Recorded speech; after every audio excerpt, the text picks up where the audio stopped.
The best way to break down the Skylight spear and staff is to show you them parallel, to show you where they're the same and where they're different. The main difference you're going to notice on the movements from here is that when we take the staff from here, the poking movements will be done with the hands remaining in position as the poke is made forward. In the spear, notice the spearing movement is from here. Also, one other application of the spear.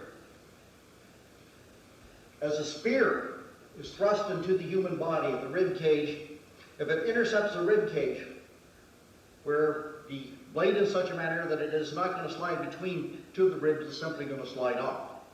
So the final movement of any type of spearing movement from here, where you have a blade, is simply to rotate it 90 degrees from here so it can intercept and go between the rib cage and not simply slip off.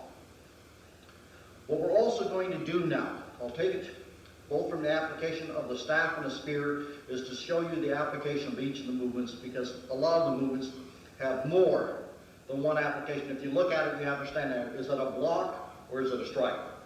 I'll have Greg take the very first movement now from here, and you notice that in this particular set, the staff movement starts down. I'll have Greg go first of all to the first stabbing movement, and the striking down. We'll break it down and analyze exactly the two different applications that exist on this, and also to show you what actually happens in the movement that should really be here if you're able to make contact with another weapon. The first movement you'll notice from here is our spearing movement straight to the front, and then the strike is made down. Okay, we have two basic applications from here. I'll have Greg take this at a 45-degree angle so you can see it, and I will use this now as staff against staff, or it could just as easily have been the spear. My first movement from here then has two basic applications. I'll just have Greg standing there as a target so you can see it from the different angle. Notice my first movement in from here, and then the strike is down. Okay. There's two basic things that could have happened on this one. First of all, as I make my first movement in from here, it's either short or not effective. In this particular case, Greg will counter with his own thrusting movement from here. Notice then, this is my striking movement down. On the other hand now, if Greg had came in high, so after my first movement from here, one from here, notice that my movement, the emphasis is on the up movement, then I come back and the strike will be down. So as we take the application from here once again, the strike can be down and in. Also notice now, I'll have this at an angle, what happens when I actually make contact. Notice as I just slap down from here, I can't get a sliding movement. I'll have Greg hold this out with a certain amount of firmness from here, so as I come across, notice how I can now strike this and use this as a continuous movement in. So once again, Greg will take the first motion directly to the front again. The first movement then was the initial strike.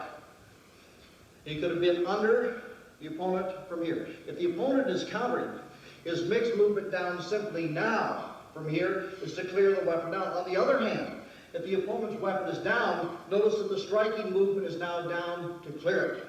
It can be a block and a strike up, or a block and a strike down.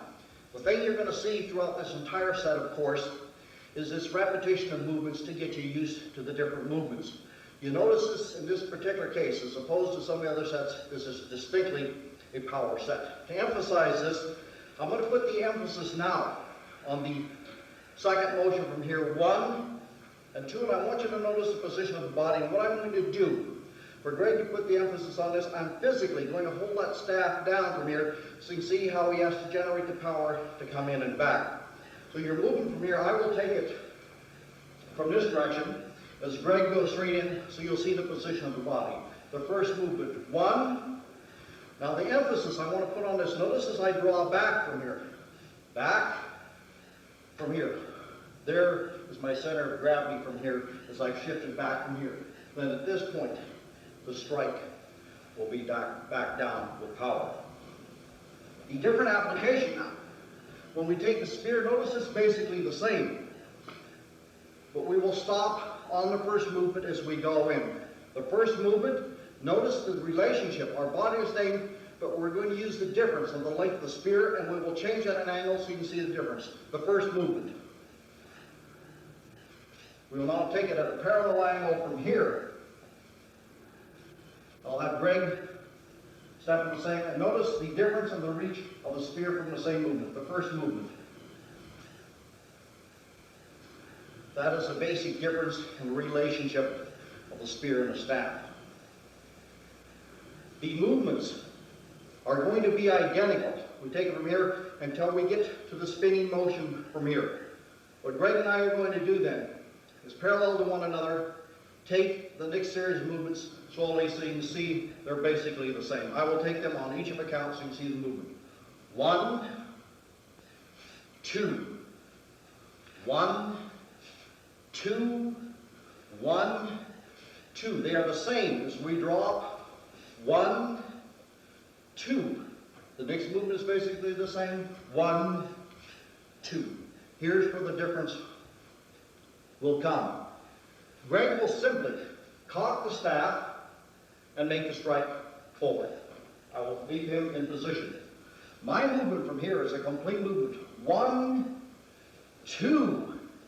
As I will come in a continuous movement from here, and Greg simply would have made the pivot and the step on the next motion from here.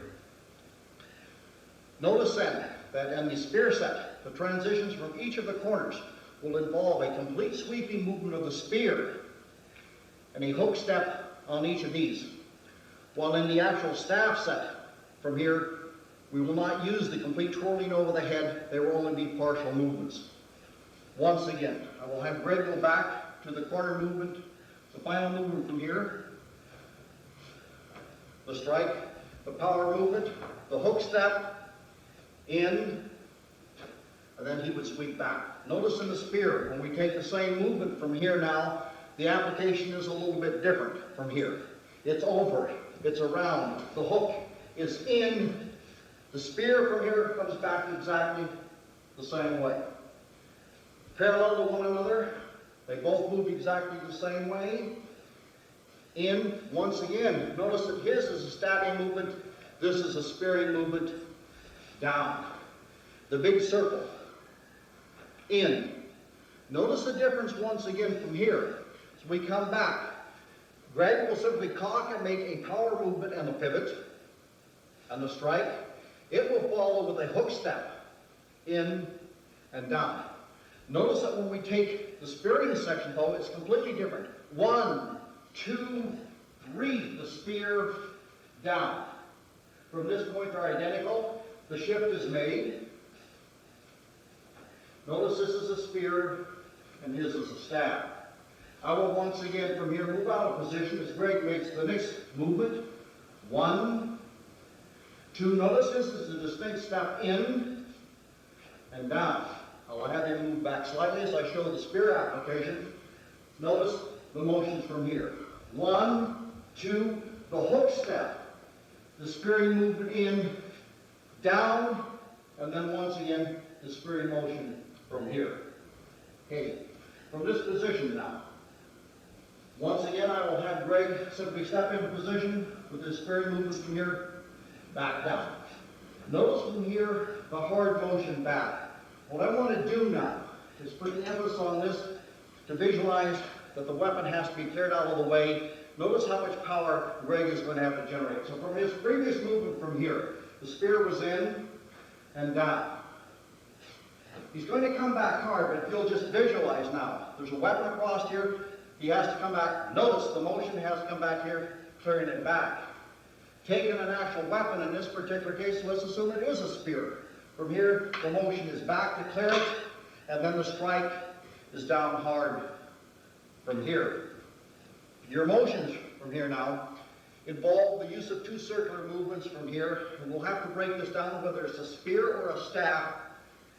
The application of the circle is identical. So your movements from here, both the spears have to a small circle, a large circle. The spear in, the staff. Now notice the difference in the application from here. Whether you use a small circle or a large circle is going to depend upon the angle that you intercept the opponent's weapon. I will have Greg get a 45-degree angle so you see it from here. If I interrupt this at a fairly shallow angle from here, for me to carry this, notice how small the circle can be. On the other hand, if Greg is spearing towards the head, notice the angle for me to clear it. This is your large circular movement from here. The application is true when you intercept it with both the spear and the staff. We take first a small circle and a large circle. The repeated movement from this point was identical. And the entire section now with both the spear and the staff is identical to the end of the set. So your movement from here, it was back hard, down. The small, the hook, the difference of course being the spearing movement from here, back down. The shifting in. 1, 2, 1. The next motion from here now is the same type of spinning movement that we used from here in the darkroom staff. As we step back, we'll take these very slowly from here as I explain the motion. As you draw back, notice the spin is made first to the left side of the body, the right side of the body, the left side of the body, all the way over. As I make the transference here, notice the exchange of the hand. The left hand goes down to the end, the right hand turns over, the sweeping movement, and the strike from here. Notice that the point of either the staff from here or the spear is almost to the ground. The whipping movement over the hand is you clear and strike to the front. From here, once again, note the timing of the step from here as you come forward with both the spear and the staff. It turns half as you step forward with the right. It turns to the other side. Notice how high it's coming in this position so we can clear it to the opposite side of the body. Left hand slides down to the end as we come to our position.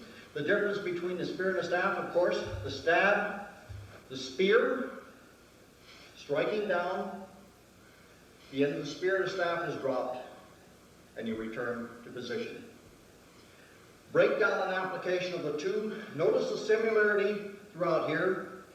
With the spear, the actual movement rather than what we call stabbing movements, it's a spearing movement from here to give range and the twist.